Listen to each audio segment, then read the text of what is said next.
नमस्कार, मैं हूं अमित कुमार। एक बार पुनः स्वागत है आपका कीर्तिमान भारत न्यूज में। हमारे देश में कुछ लोग सरकार पे हर चीज़ के लिए एक सरकार को तो ये सुझाव देते हैं हर विषय पर कि एक सरकार का क्या कर्तव्य होना चाहिए, एक नागरिक होने के नाते उनका क्या मौलिक अधिकार है, सरकार को उनके लिए क्या करना चाहिए, सरकार को देश के लोगों के लिए क्या करना चाहिए या किसी आपदा की स्थिति में सरकार की भूमिका कैसी होनी चाहिए।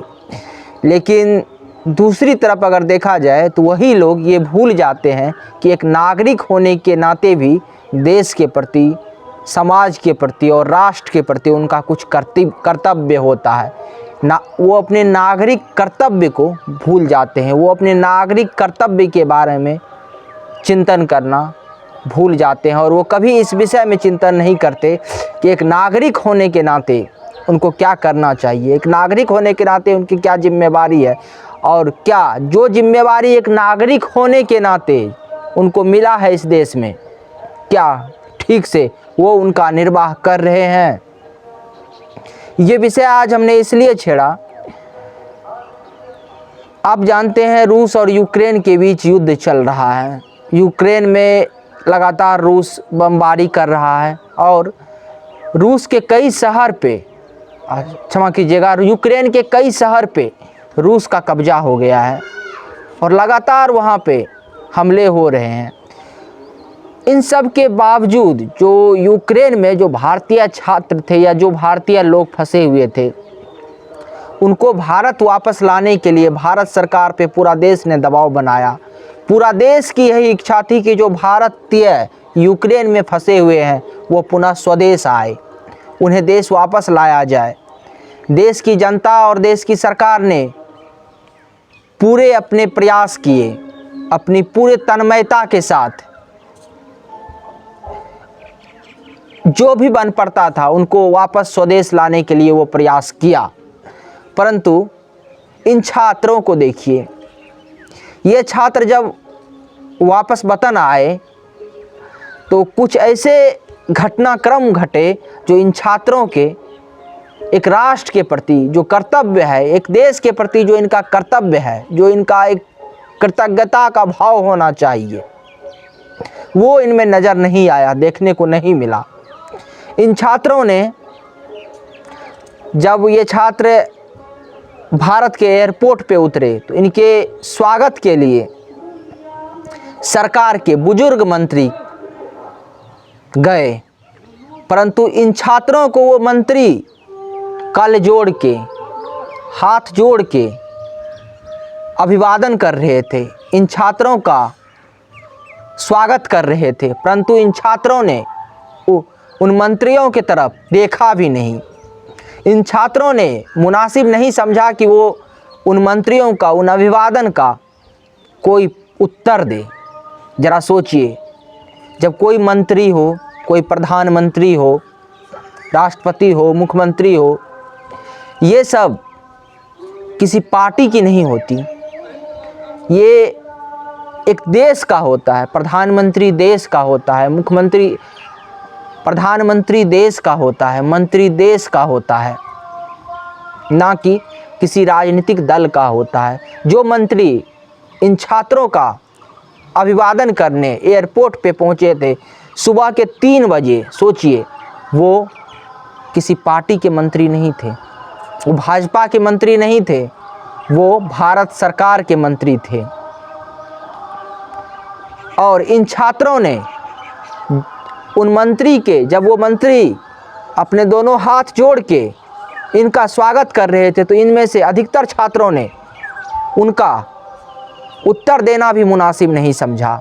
आपने वीडियो देखा होगा, वीडियो वायरल है, कुछ कॉपीराइट इशू के कारण हम वो वीडियो यहाँ पे नहीं चला सकते, लेकिन वीडियो आपने फिर भी देखा होगा। अब ज़रा सोचिए, देश के मंत्री हो या प्रधानमंत्री हो, किसी पार्टी का नहीं होता, देश के तमाम लोग, देश के करोड़ों लोग उनको चुनते हैं और तब जाके वो एक व्यक्ति देश के मंत्री, देश के प्रधानमंत्री बनता है।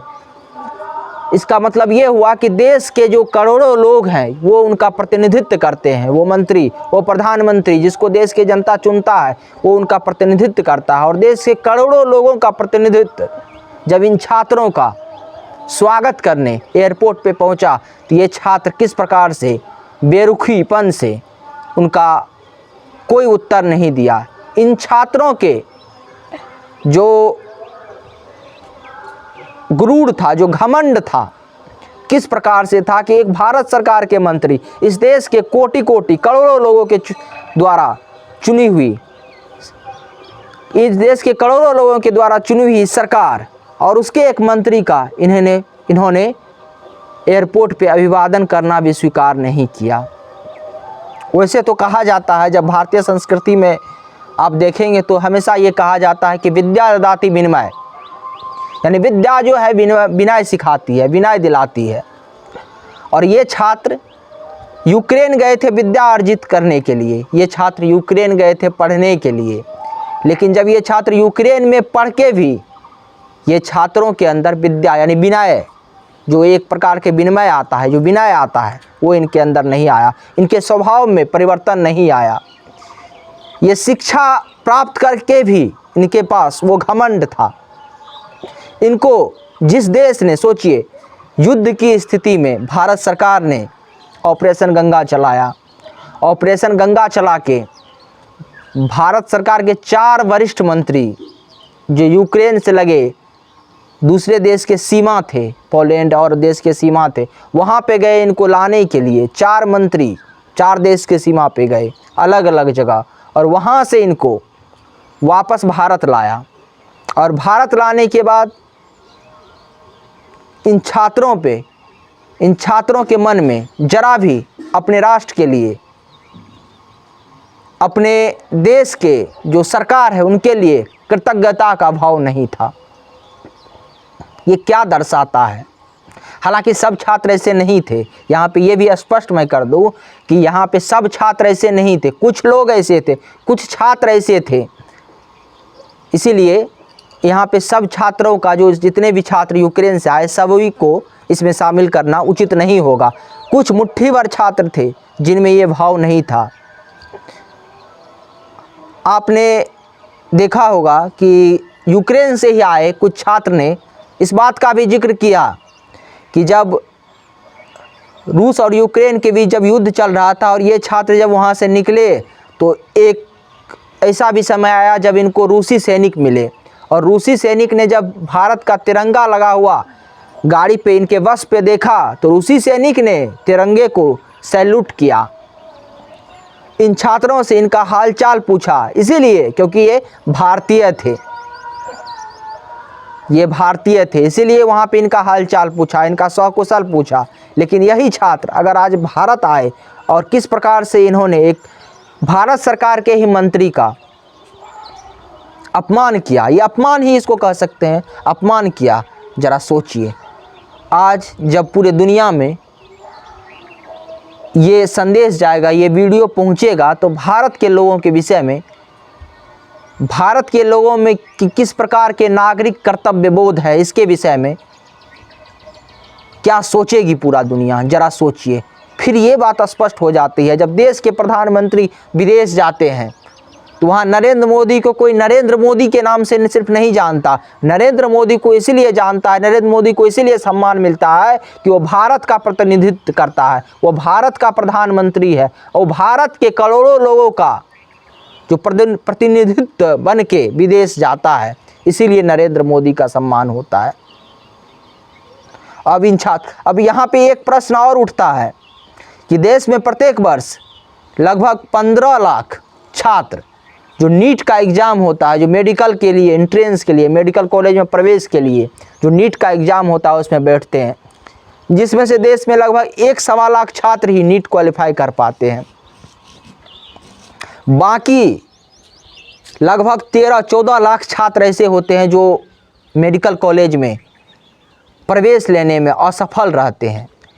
लेकिन जो छात्र असफल रहते हैं यहाँ देश में, वो कभी भारत सरकार पे प्रश्न नहीं उठाते, वो लगातार यहाँ पे तैयारी करते हैं, अपने सरकार के प्रति, अपनी कृतज्ञ सरकार के प्रति, अपने देश के प्रति, अपने देश के संसाधनों के प्रति निष्ठा व्यक्त करते हुए लगातार प्रयास करते हैं।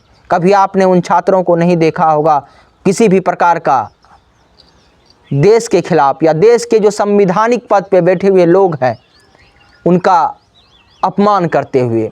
बिल्कुल लोकतंत्र है, आलोचना किया जा सकता है।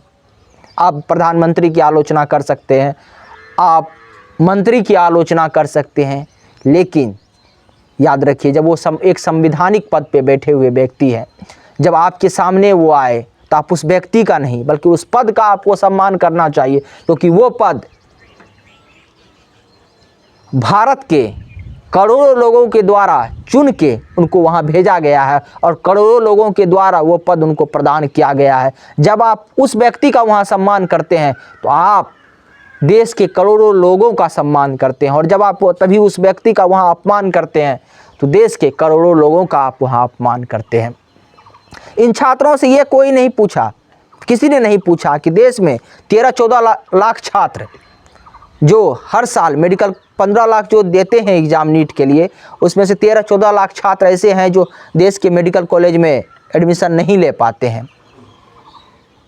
उन छात्रों में क्या कमी थी जो वो छात्र विदेश नहीं जा पाए और आप विदेश गए?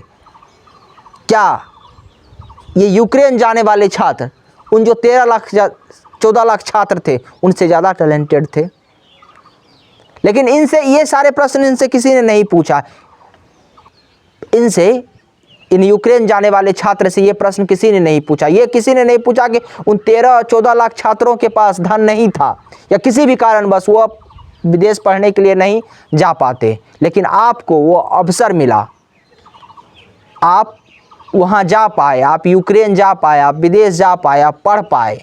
लेकिन इसके बाद भी आपके अंदर विनय नहीं आया, आपके अंदर जो एक भाव आना चाहिए वो नहीं आया।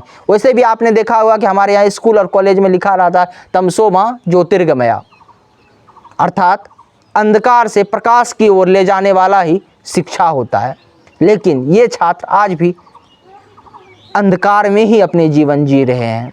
हो सकता है इनको ये बात सुन के बुरा लगे, लेकिन इस प्रकार से भारत सरकार के मंत्री का अपमान करना देश का अपमान करना जैसा हुआ।